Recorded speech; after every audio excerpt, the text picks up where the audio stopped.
So this is the Starknet Kampala Basecamp 1.0, and about the program, we are onboarding developers to the Starknet ecosystem. We have 2 months of taught hybrid. That means that we shall have remote sessions or physical ones. So weekly we have sessions on Monday, Wednesday, and Friday, 8 p.m. East African time. In these sessions we have chat, questions and answers, quiz, and assignments. So these all contribute to one graduating from the Basecamp. And what's the criteria? What are we studying? We are studying the general introduction to Starknet. I think we had a great session on Monday, the other Monday. Fundamentals of Rust programming. For these sessions, we have been into Rust grinding and advanced Rust. I think today we are going to have something on that. Deep dive into Starknet, introduction to Cairo, Starknet smart contracts, front end on Starknet, and developing dApps on Starknet. So this is what we want to entail into this Basecamp, so that someone comes out of the Basecamp with a robust knowledge and can build something or design smart contracts for the Starknet ecosystem, or build dApps, or even ask for grants for their projects that they have done throughout the 2 months. So what you expected to receive if you successfully complete the Basecamp, you expect to receive a Starknet SPOK, that's Starknet proof of kudos. So participants in the hackathon, if prepared after the Basecamp, will opt to receive cash prizes. So for you to be considered an attendee, you must have attended more than a quarter of the live classes or hybrid. To be a graduate, you should have attended more than half of the sessions and scored greater than 50% in the questions that we always have. And to be considered the creme de la creme, you should have greater than 50% in the sessions and have a score that is greater than 80%. We already started these sessions last week, and we are taking our due diligence in taking notice of those that attend, in the questions and the answers, and many more. Yeah. So if you didn't attend some of the session, you can catch up from the sessions on the Central Code YouTube channel. So today we start our session, and it's advanced Rust. So I think on Friday we had a session where we talked about borrowing, ownership mainly, and we talked things like borrowing, like references, dereferencing, and referencing, and these were fundamentals in the Rust programming language.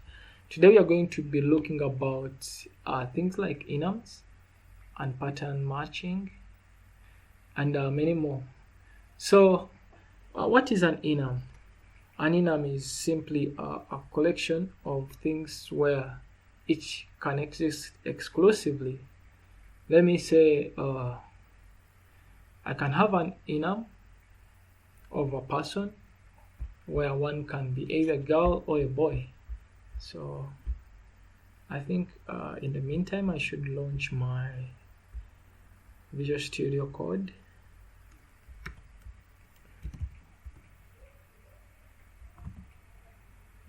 So yeah, with enums, the difference between a struct and enum is a struct is a collection of the components that make up that individual object. Let me say you have a person, and the components that make up this person is the hand, the leg, the eye. So that can be stored in a struct. You can also store things of different types. For this example, maybe you store his age, you store his address.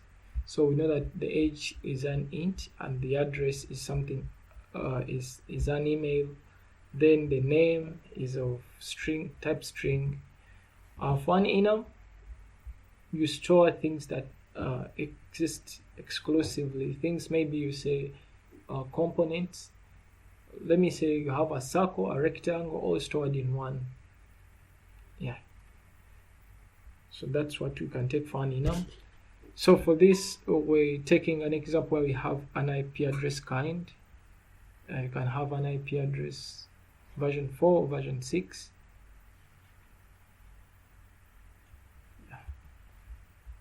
Okay.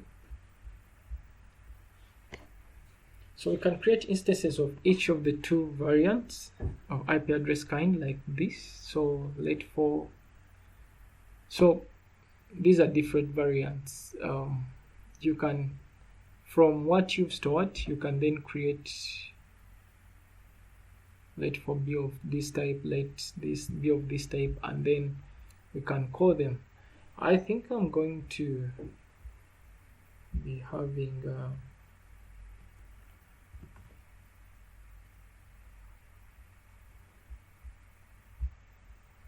let me start something here.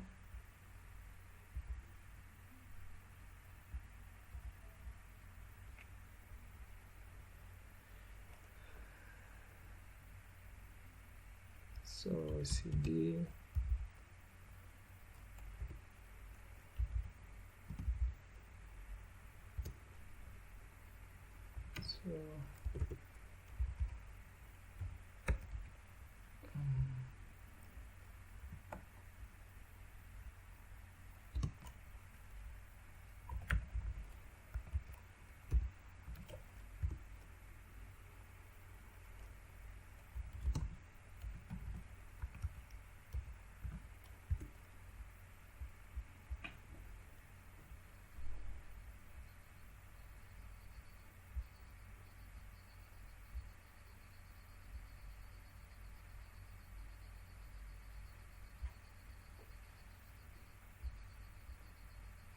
So let me create a Rust file by cargo new. I think enumerate, let me call it enumerate. So inside my enumerate, I think I have main.rs.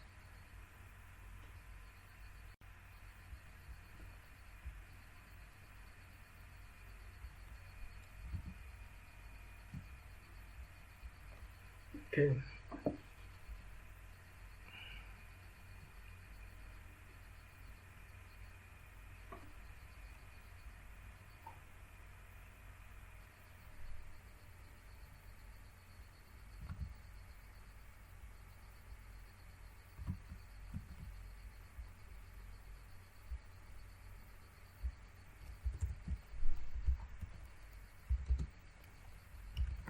So for this case, we have an enum of message. So also enums can take like variables of different types. For example, when you look at this case, we are having an enum of a collection of quit, move, write, and change color. So quit is assigned to nothing, and then move is assigned to a tuple, write string of type string, and change color is I. Okay, this is an integer. So the implementation block is used when we are going to start what we call methods. So for example, this is a method because it has the self. So here I want to implement this enum, and implementing it, we created a method of called message. So method body would be defined here, and then let m equals message string from hello. So we know that this is a string type, and then you can call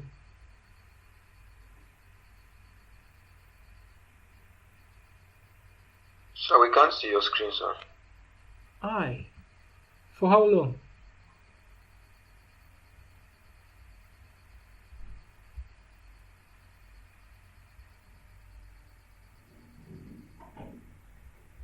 Are you seeing it?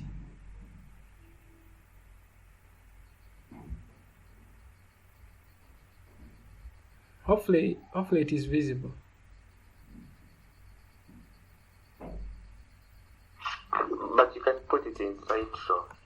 In slideshow. Okay, the presentation. in slideshow. Okay, thank you.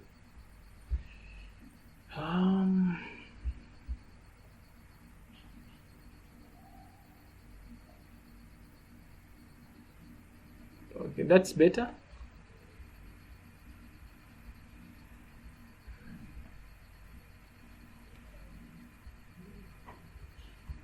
Now moving it to the next slide. Okay.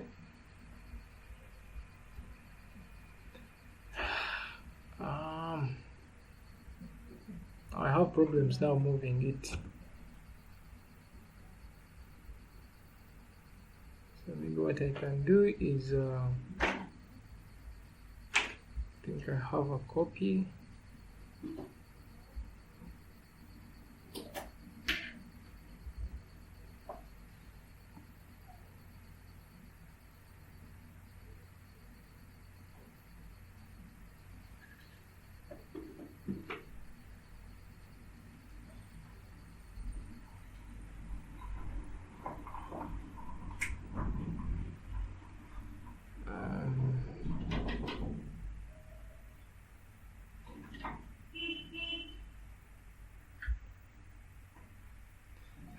I don't know how. Maybe let me do my best.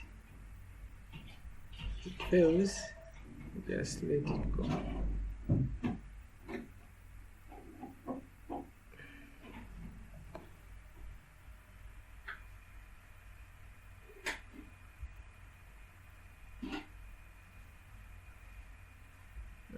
I don't know the slideshow for this, so I think I can just continue. Because if I put it in slideshow, I cannot control it. Yes, you can keep it like that. Okay, let me keep it here.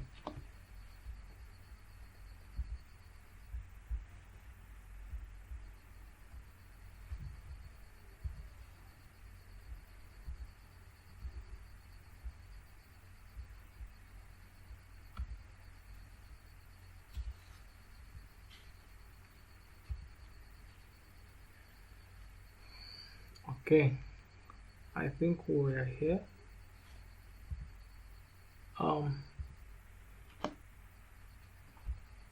I think I wanted to be using also the docs.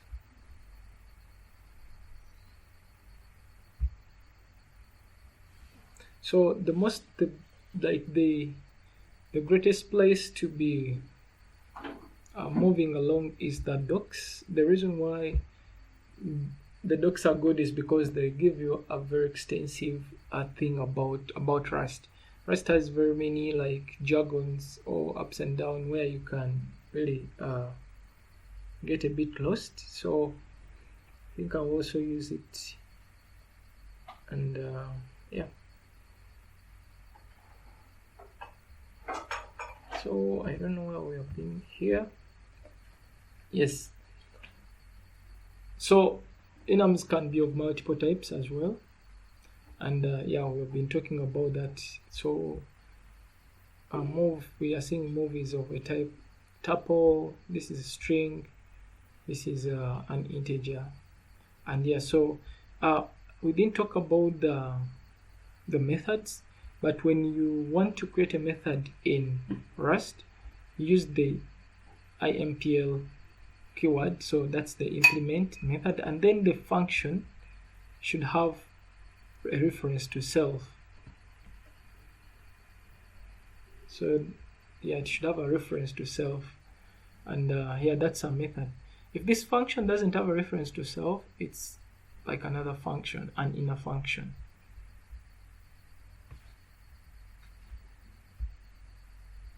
So we are going to go to option T, inner. And what does this mean? So since we have seen that enums are exclusive, it is either one or the other. If you want to have an exhaustive sort of statement, use the enum of option. So what option really does is that it gives you either execute this sum block, or you have nothing. It's either like you're executing something or you're executing nothing, and the nothing is the none block. So this is the syntax of this enum, and this is most helpful if you want to have an exhaustive event. For example, if you want to have an if else, and then default event.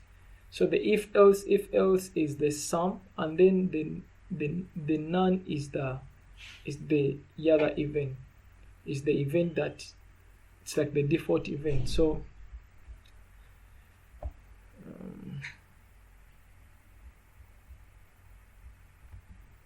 I think I can try to have this.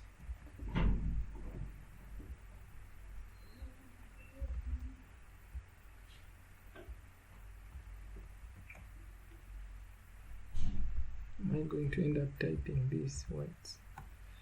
I think I'm failing, so let me.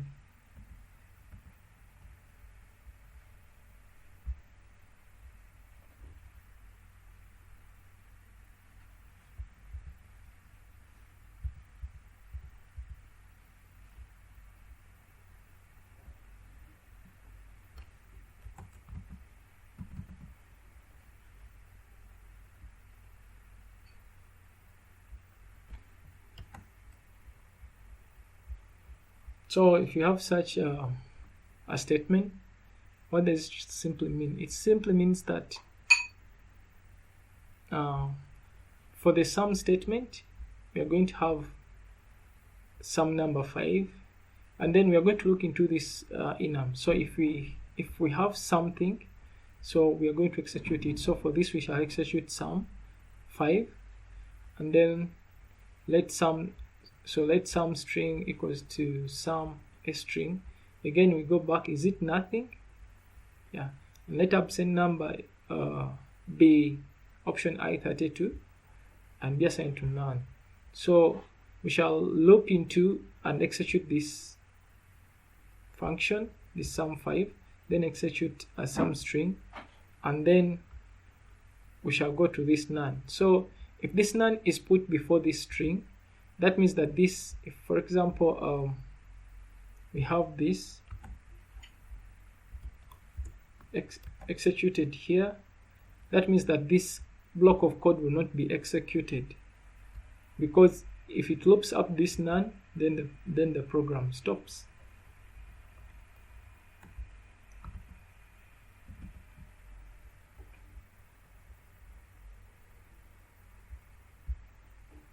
Alright, so we are going to go to something that is very crucial. So most of the time when you're defining enums, you have this hash delive debug. And what does it help us? So there are times where I want to define enums outside of a main function or as independent enumerators, and as we said, enums will give you different like choices. So maybe for this US states, it's either Alabama or Alaska. These are different choices. So someone can choose to be maybe in one state, or these were American coins where each coin has a different unique way it looks like. So maybe it is a penny or a nickel or dime or quarter. So yeah, these are the concept is still the same.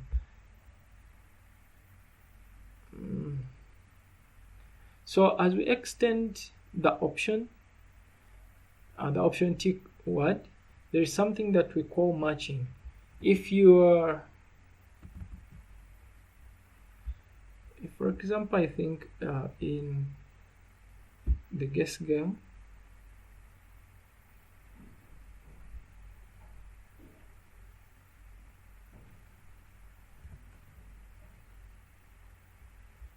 right here,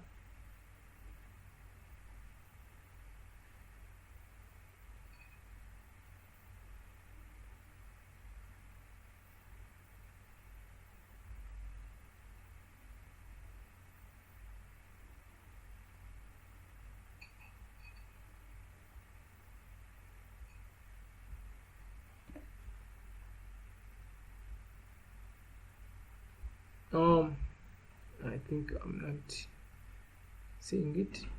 Yeah, I think it's here. So in the guess game, we have this istd in that read.expect. Okay, I think I've gone ahead. So let me first be here. So the matching with option, it also just helps us extend the option. We know that this option T, so T stands for what? For an inner. Okay. We know that this matching just helps us to extend like some of this, but it also helps us to write in a way that is not so verbose. For example, sometimes you would want to have a return type that it's either matching one of these, or it's not matching, or it's none of these. So for this, we have just a return type of option high 32, and having option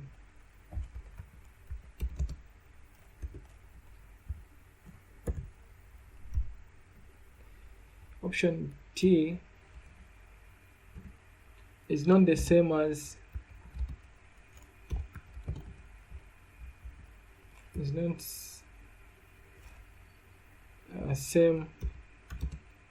same with T. So for example, you could have yeah, it's going inside, but it's not the same with T. Sometimes you can have a comparison where you have option maybe I32 and then you have the I32 integer. That is not similar, or is not the same. So when we look at, for example, this example, we are taking in an X of type this option I32 and then returning the option I32. So match will just help us to, if we still are on a valid track, we execute these functions. These are all functions. This sum5 is a function and this is a function. So if we are off track, or if the functions are returning a none, we shall exclusively execute none. Even if there are functions after this, it's the same thing. We shall not execute those functions. Where's this thing going now?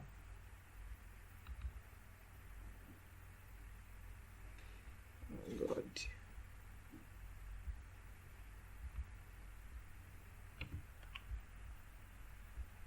I don't know how to use this LibreOffice, so let me go back to my, guys will pardon me for things that are not visible enough, but yeah, you can continue with this. Okay, so this is the same value. So I think we are running fast. There is something that I wanted to show.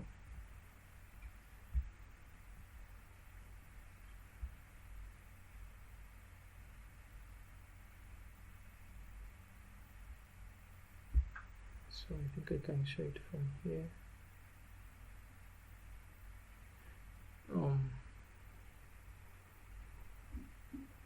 So I wanted to look mainly about such a scenario where you have an enum. This enum is a definition that you've given to coin, and then you have this function. So like when we have here, probably when we have something like maybe we can have coin of type string, we can have coin of type integer I32, we can also have coin of type enum, type this coin. So this has become now a type of itself, which has penny, nickel, diamond, quarter. And the way we can look at the different ways of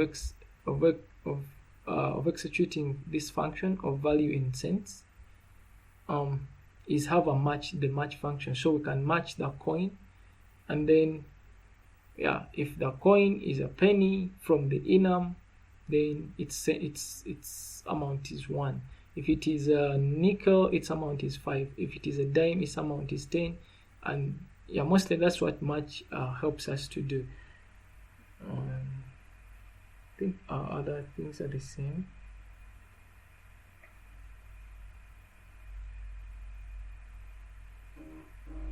So as we said that option is always like exhaustive. Exhaustive means it exhausts all the options. Exhausting all the options means none should be also included. So if you're writing and then you're not you don't want like to exhaust all the events or all the possible outcomes, you can use things like if late keyword. Yeah. So matches are exhaustive. Okay. So it's something that I wanted, and I think it is. So these were different scenarios. The reason why I didn't define these functions is because executing this will be out of scope. But yeah, so this is something that I wanted to look at. So that's what I was looking for. So also, since match is also exhaustive, instead of having the none, for example, if nothing happens, execute reroll, because here we can see other. So this is a scenario where we have rolling a dice. If you roll a 3, then you add the fancy hat. If you roll a 7, you remove the fancy hat as an execution. Then if it is any other value on the dice, so the player moves by the steps of that value. So generally this is what the dice is doing. But then instead of having this, we can have this, and this is a very common syntax in Rust that just says just continue. In case it is not about these two, just reroll. So continue. So we represent it with an underscore. Yeah. And then in case you want to bring it down, instead of even just saying reroll, you can just leave an empty parenthesis. So these are the things that you could look into a Rust code and ask yourself, what is this about? The other thing is the double colon. I think the double colon is also double colon. I think it is called the double colon. Will be worked on exhaustively. But yes, so if you don't want to have such an exhaustive thing, you can use the control flow for if late. So yeah, instead of having this much, okay, instead of having like exhaustively having it here, you can again use the if late. So if late, and then you don't need to have this. But once you don't have this, it means that this statement will only consider this. Any other thing, it doesn't know what to do. Any other thing apart from executing this statement. So this one is config max. So it's configuring max. The maximum is configured to be max. So if it is not configuring the maximum, it means that exhaustively just continue. But then if you have if late, if it is not configuring the maximum, it doesn't know whether to continue or to do what. Yeah, unless you've also gone further and then use the else in the if late, like this. Okay, I think I've given a good explanation for that. So we go to packages and crates and modules. Okay, so what you need to know most about packages, crates and modules is that you can create a library. So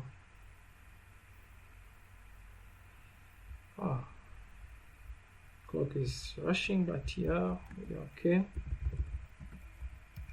So most of the time what you'll be creating or what you'll be interfacing with will not be programs, but there will be libraries.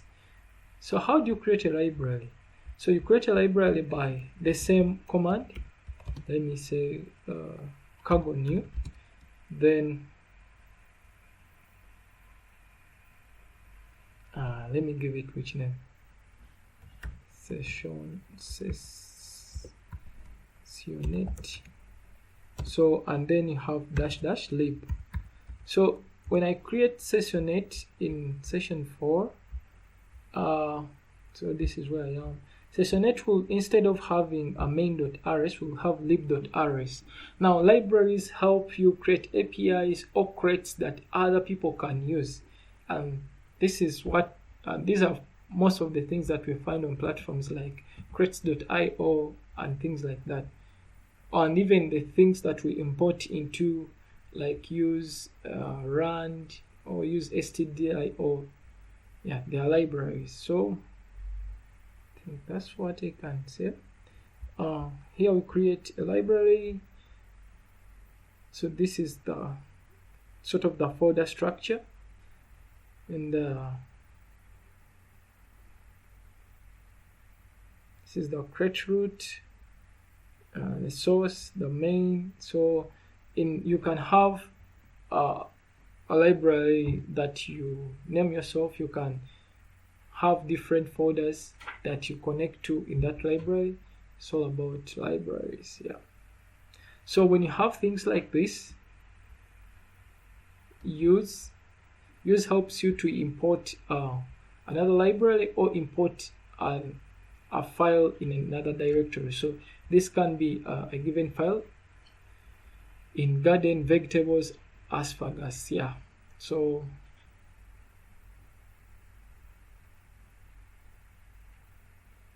there's a lot in the library, but I think that's the biggest thing I can cover. Paths and referencing. So we use the mod keyword to talk about modules.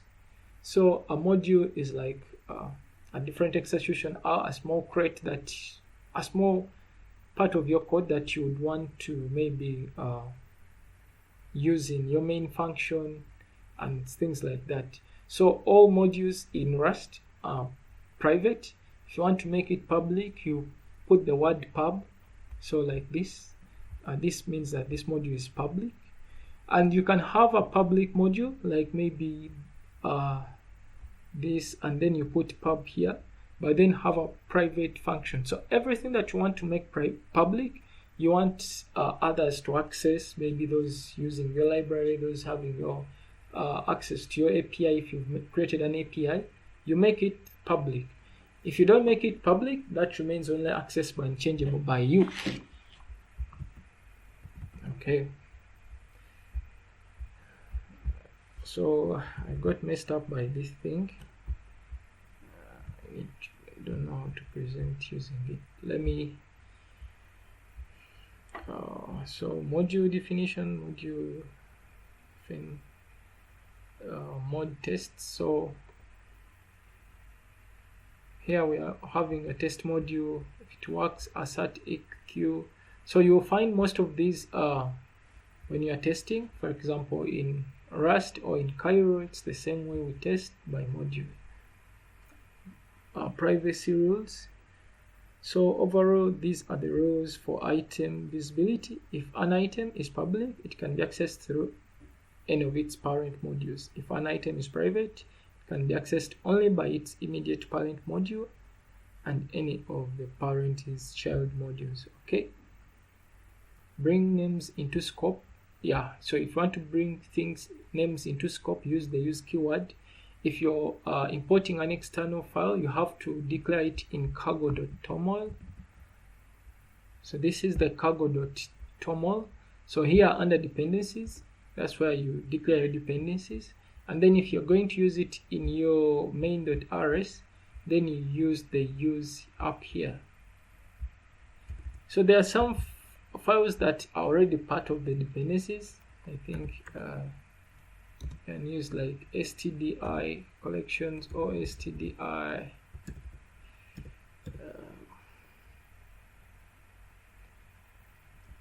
I think that's what has come to my mind. Okay. So if you're going to use this, you have to do it and also declare it in cargo.toml. But there are some files, there are some crates that come automatically with Rust that you don't have to declare again in cargo.toml.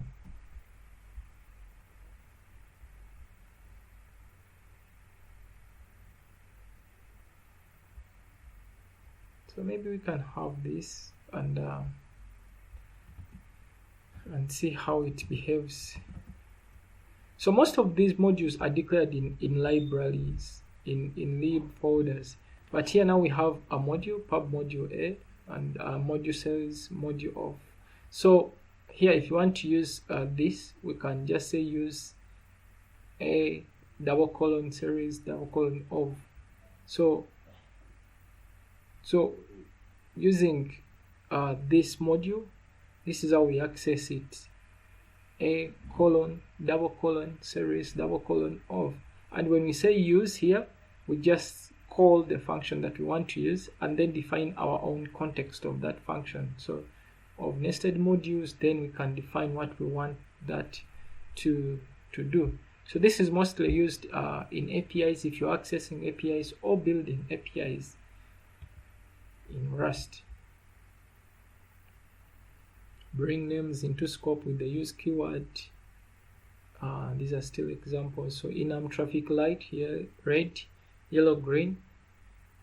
So if you want to use this traffic light, we can just say use, then traffic light, and then double colon red. So what we want to use red for.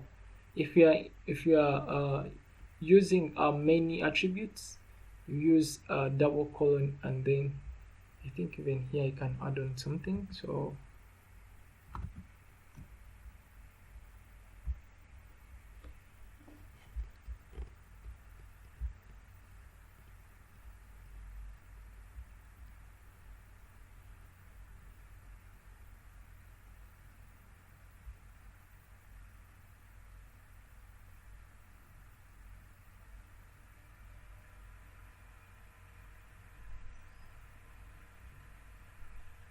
current of house, then hosting, then this.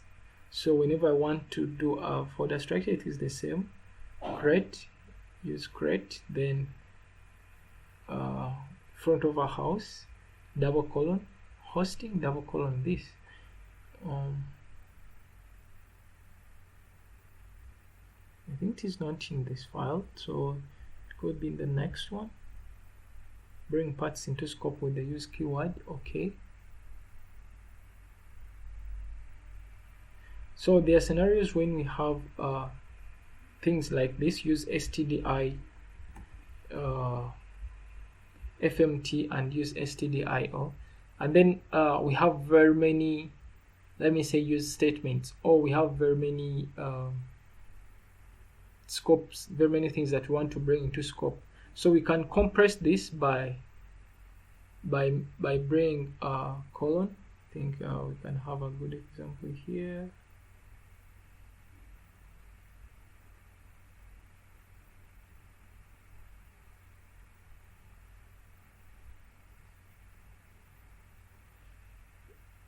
I think, yeah. So this is the thing that I'm talking about. So you can have, for example, instead of having I use stdi colon, so this is also accessing, it's just that we're accessing an external module. This is the same way we access also the internal module. So if it was a module that we had created ourselves, that means that we have an outer module of CMP and inner module of ordering. So when we want to put this together, we say use stdi, so this is where they stop, and colon, then you bring curly braces. Okay, can write something here. So let's say we have use stdio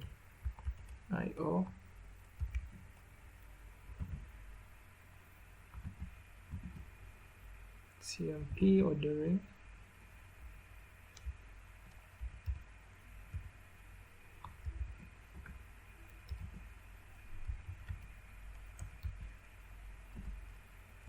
and use stdio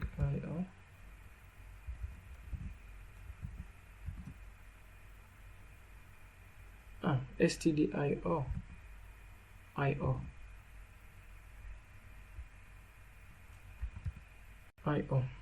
So you're going to find many files. For example, if you're going to do open source or debugging a lot of code, you could find things like this. So when you, most of the time they bring them when they are compressed. So when you want to compress this and maybe have like one, because you can have very many external crates, and it can become very tedious. So here you can have use stdio, and then you bring curly braces. So cmp ordering and then comma io. So for search, okay. Then there are other scenarios of using self. Maybe here we have an example. So you can have like use std, yes.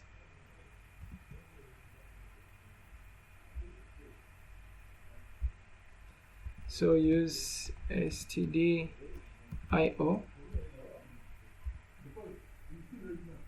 and then maybe io.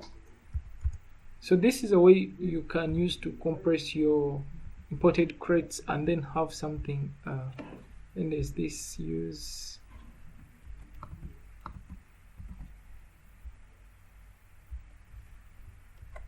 So instead of having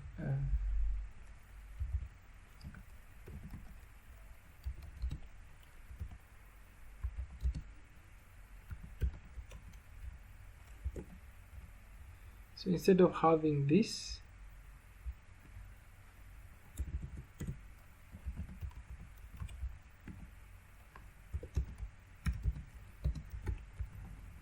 you could have files like, you can compress them like use std io,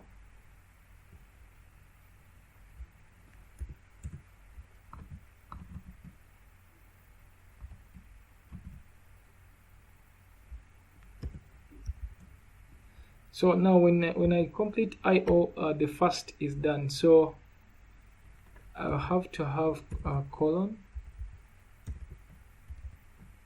and then for the first I'll use self keyword, and then the second write. So you can keep on compressing your files in your project so that it appears neat and easy to read. Yes. So what have I missed? So there is the globe operator. It is not so advisable. It's only advisable once you're testing, because if you get errors when you have a globe operator, you will not know whether it's an imported library or it's something else. So yeah, it's advisable to use it when you're going to do tests and standard library documentation. Okay. You can also separate modules into different files. I'm not going to go there. And then lastly, we can briefly talk about collections. So I'm going to give an introduction to collections. Mainly, collections are very useful. These include vectors, hash maps, and in Rust, if you're good with collections, I think I've started. Okay, let me just give this. So most of the standard libraries include vectors, hash maps, and then the string type, as we mentioned. And what you need to know mostly about collections is that these are stored on heap. So they go back and conform to standards of ownership mostly. And yes, if you did do ownership, you need to know ownership so that many things become easy for you. You can go and watch our tutorials and also read through about chapter 4. I think it's chapter 4, referencing, borrowing, the slice type, so that you can grasp this. I don't know how far we are. It seems time is against us.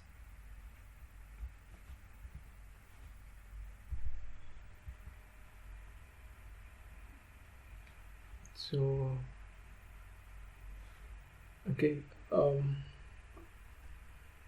so knowing that vectors are stored on a heap. That's the first thing. So you can initialize them as objects. So vector I32, so it's vector of a type T.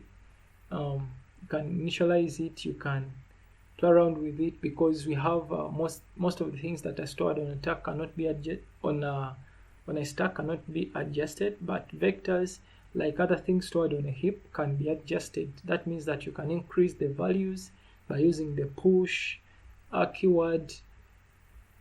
Yeah, and then if you want to have your vector, of course, changeable, you have to use the mute keyword as we saw earlier.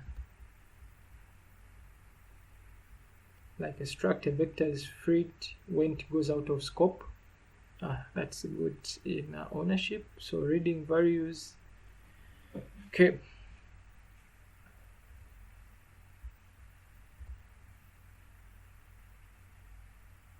So since I'm getting out of time, so our homework is going to be mainly to look at vectors, hash maps, and the strings. I think those are the last topics I had on this, on the common collections. Yeah, but the biggest takeaway is that they are all stored on a heap, and they conform to the standards of things that go through a heap, whereby you have to free memory. So that means that when things go out of scope, memory must be freed, and then they cannot be accessible again. But apart from that, I want us to also look at this assignment that we're going to have today. So it's going to be about create a vector with the first 5 numbers and add 5 to the second element in the vector and return the new vector. So using things like the push, we can do something like that. So create a program that gets the first 3 even numbers from a list of the first 10 numbers, e.g. 1 to 10, and pushes them to a new vector, and afterwards print the vector with only even numbers. So yes, I think these are good tests. Otherwise, for today, I want to, first of all, since this is the last lecture, I want to get many questions to tackle what challenges you people have faced. And then the other thing is I want to encourage us to go through the Rust programming book. In case you want to have some chat, we have many things. We have the unsafe Rust. You need to go through it, see why it is called unsafe Rust. I think it is 18. Things like that. Traits, yeah, most of the traits, the TE. Okay, what I mean by TE is scenarios where you have maybe FN. We go, and maybe you have a trait at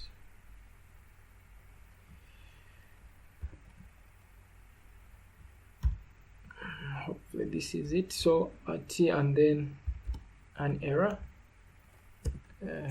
where you can handle both of these. Yeah, you need to look at things like that, and then yeah, so things will be much easier. I think this is our last lecture on Rust in this session, since this is about the Starknet Basecamp. There are many things we have broken down, there are many we haven't broken down, but I encourage us to go through. You can always reach out to me in case you need some clarification on Rust, and I would love to get questions from us. Thank you.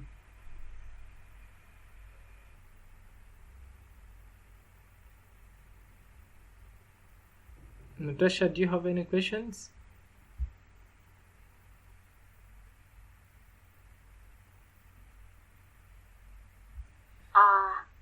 Thank you, Vianney, for today. Well.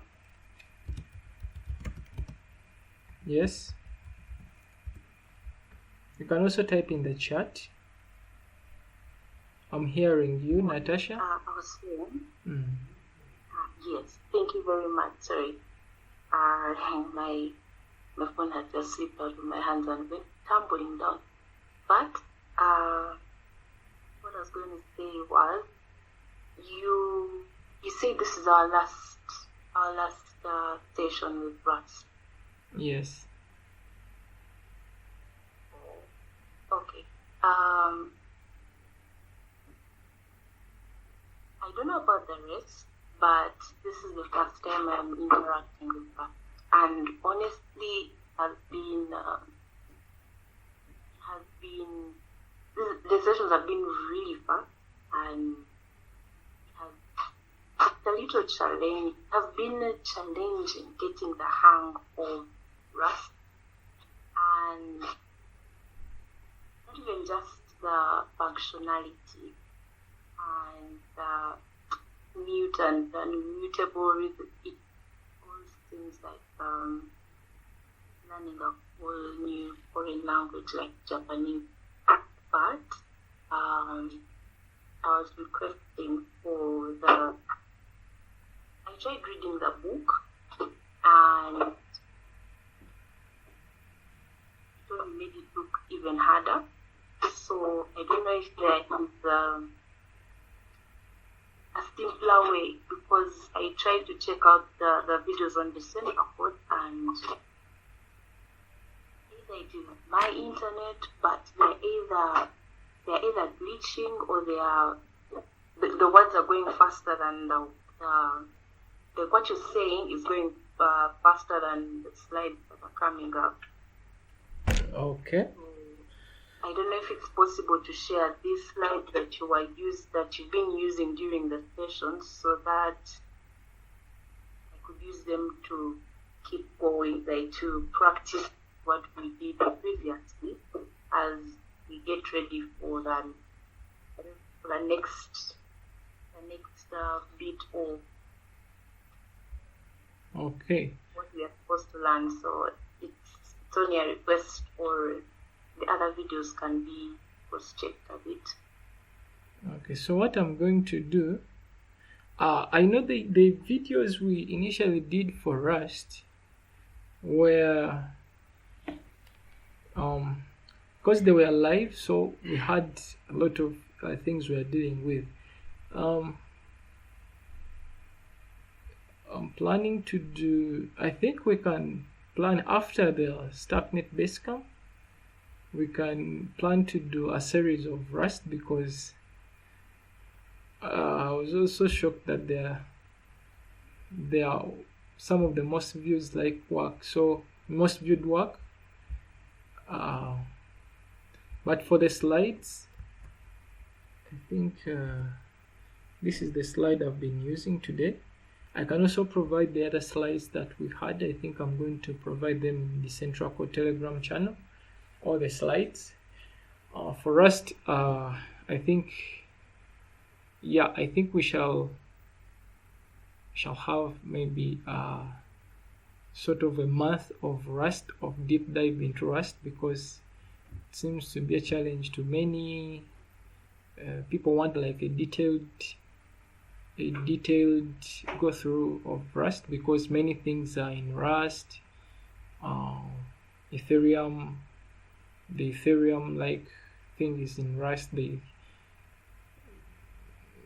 Ethereum infrastructure, other blockchains. Yeah.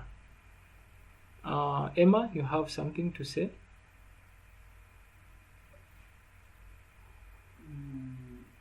Thank you, Kapoor. Dear everyone, this last topic has been a bit. We are not hearing you. Are you getting me? Are you getting me? Yes. Dear everyone, this last topic has been a bit tough. Are you getting me? Are you getting me? But I wanted to talk about the ownership and its benefits. and also the cargo issue we talked about. Maybe we should get enough time. But I wanted to talk about the ownership and its benefits, and also the cargo issue we talked about. Maybe we should get enough time to talk about transiting costs. It's a bit confusing. Thank you.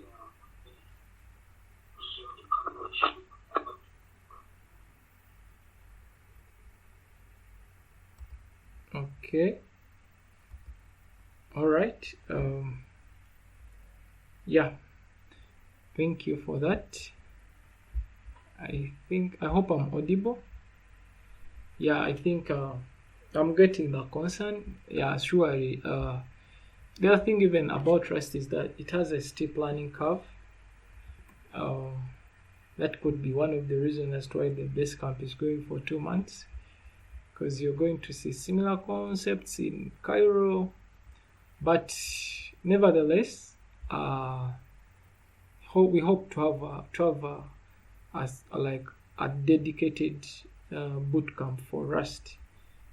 Yeah, hopefully sometime after the Starknet Basecamp, and yes, that's a good concern.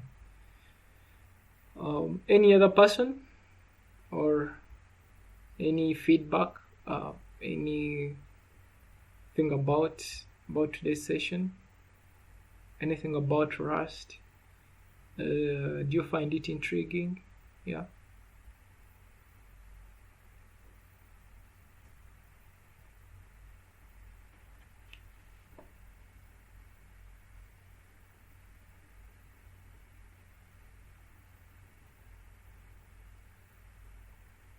So, okay, if there is nothing anymore, Mr. Joseph Bossa, do you have anything to give us?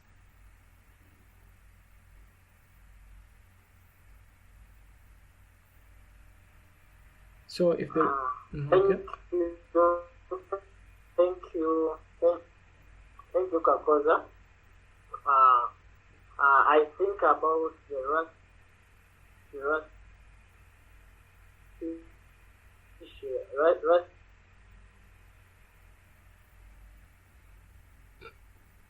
Your network is breaking. And I believe we may, because we have already scheduled our Basecamp to take 2 months. But am I audible now? Yes, you are audible. Am I audible now? Yes, you are. Hello? Yeah, so I was still going to elaborating on the issue of Rust, and because we have already scheduled our Basecamp to be for 2 months, but I believe for the benefit of the community, after maybe the Basecamp, we can have solid Rust sessions, because Rust is being like the basis in most blockchains at the moment. Yeah. So even as the same case with Starknet, because Cairo is entirely, there are few concepts which change in Cairo. So you find that if someone has a solid foundation in Rust, they can quickly work well with Cairo. But because our Basecamp is not entirely on Rust, I believe we shall have some sessions after the Basecamp. Yeah. All right. Yeah, thank you very much for attending, everyone. Yeah, hope to see you on Wednesday as we continue with the Basecamp. And yeah, you can follow me at Kakoza VN. Follow the Central Code, Joseph Bossa, the man behind the Basecamp.